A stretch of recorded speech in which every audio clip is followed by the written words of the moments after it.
This is Scott, the Fix-It Guy. Today we're dealing with changing the diverter motor on the LG dishwasher. And to do this, we're going to take out the baskets, the lower basket and the upper basket. And then we're going to remove some of these screws here that are on the sump filter assembly. And one of them is really short.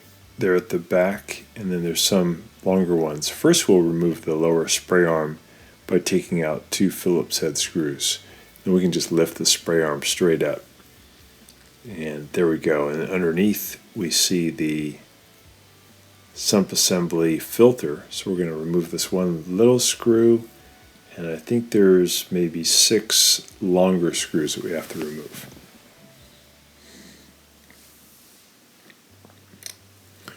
Make sure we unplug it or turn off the breaker so we have no chance of getting shocked. Get all these screws out, and then we're going to make sure we unloosen these clips that are holding on this tube that brings water to the upper spray arm, the top spray arm. And we're going to wiggle it out to the left and then pull it out, get that out of position. We can lift up on the housing. Now we just lift straight up on the diverter, get that out of the way. And we're going to use a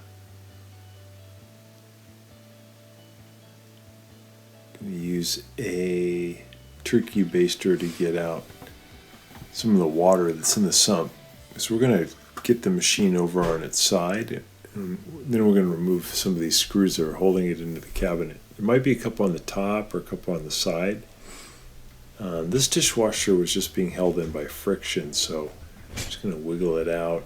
I'm going to make sure we disconnect the drain line from either the garbage disposer underneath the sink or from the air gap.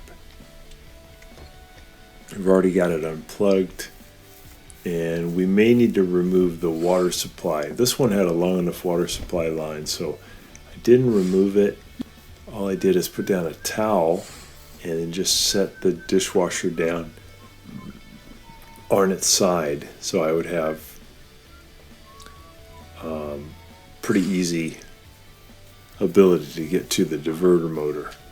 Here's the diverter motor right here. It's held in by a couple of screws, and it has a little power connector that we've already removed. We're going to zip this thing off, and then we can just put on the new one. This little part here is a sensor that kind of senses where the diverter motor is, and you can replace this too. You can just pull it out. This is the old one. We've got the new diverter motor in. We're just putting the sump assembly back in. Got it back on its feet. Everything's been reinstalled.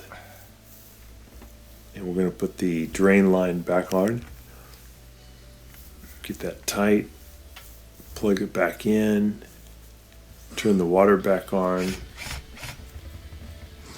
And then we'll give it a little test, make sure there's no leaks.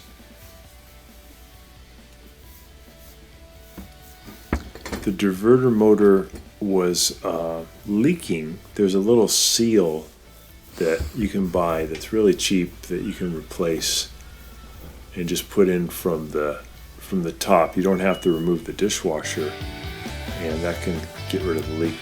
Thanks so much for watching, and please subscribe.